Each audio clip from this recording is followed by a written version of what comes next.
زەلام هەیە مناڵەکەی لە بیرکاریە دەرنەچووە هیچیان پێ نەوتووە لە فیزیا دەرنەچوو هیچیان پێ نەوتووە بەڵام کە بەشداری لە هولەعیبەکەی نەکردووە کە سوکاریان بان کردووە بۆی دارە محاسەبەی مەلاهی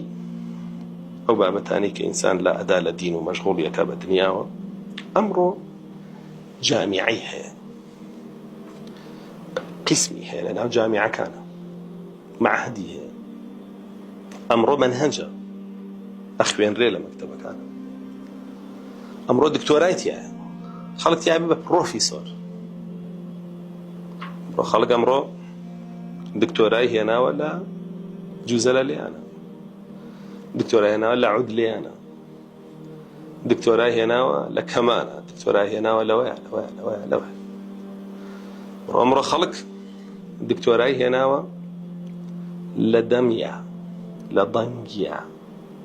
ڕۆ خەڵک دکتۆرای هێناوە لە جوێن و قسەی قۆڕا بەناوی کۆمێدیا و نازام چیۆمانەکەەوە فحش و تەفاحوش ڕسوڵ الله صلی الله علیه و فەرمێ زۆرە بێ یعنی کە کابرا دکتۆرە هێنێ لە جوزەلە لێیان و لە عود لێیان و بابەتانەیە و لە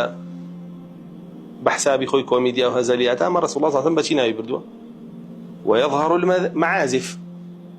بربلاوە بێم جوزە لێیان و شتیتر خەڵک هەمووی خۆیاتێ ويظهر الفحش والتفاحش قسە بێ کەڵکانە بەردەوام بێت لەناو خەڵکا و دەرەکەوێ و بڵاوە بێتەوە و خەڵک دکتۆرای تیانێ ماسەری تیانێ سپۆڕی تیانێ و بەحثی لەسەر نووسێ و درۆ دەلەسا خۆراکی ڕۆحە و نازانم چی ئەگەر مۆسیقا خۆراکی ڕۆحەی قورئان چییە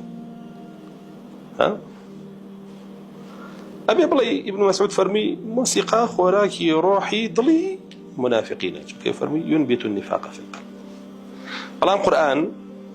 نورە بۆ دڵی ئیماندارە خۆراکی ڕۆحی ئیماندارانە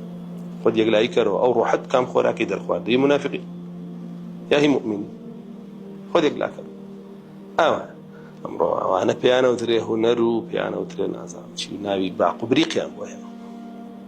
تغيير أسماء الأشياء وتسميتها بغير اسمها أم له لاعبنا وكي قراوا بجقل ناوي كتر ناو نراو بإلهي خلق جوان بك وشهر بخويك يقل نشانك عن القيامة ورتما شاكي من دالكان بزور أم قراني وموسيقى وجوزا ليان ولعب له وهين راو كراو بمنحات أبدا ليكي تدايو بيخي ماشا بقرا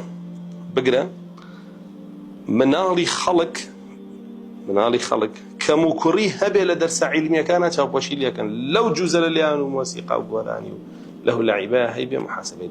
قورستەکە زەلام هەیە مناڵەکەی لە بیرکاریە دەرنەچووە هیچیان پێ نەوتووە لە فیزیا دەرنەچوو هیچیان پێ نەوتووە بەڵام کە بەشداری لە هولەعیبەکەی نەکردووە کە سوکاریان بان کردووە بۆی دارە محاسبەی کردووە هەمووی باجیە بحسابي خود نوێژەکەی بحسابي خود الله مسلمانم بحساب الله وام مامۆسای مدیری دکتۆری هەرچی هەیە چۆن ئەبێ لە هولەعیبا گەورەکەی لە خەڵک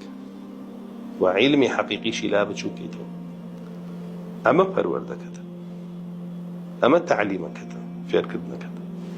بەداخەوە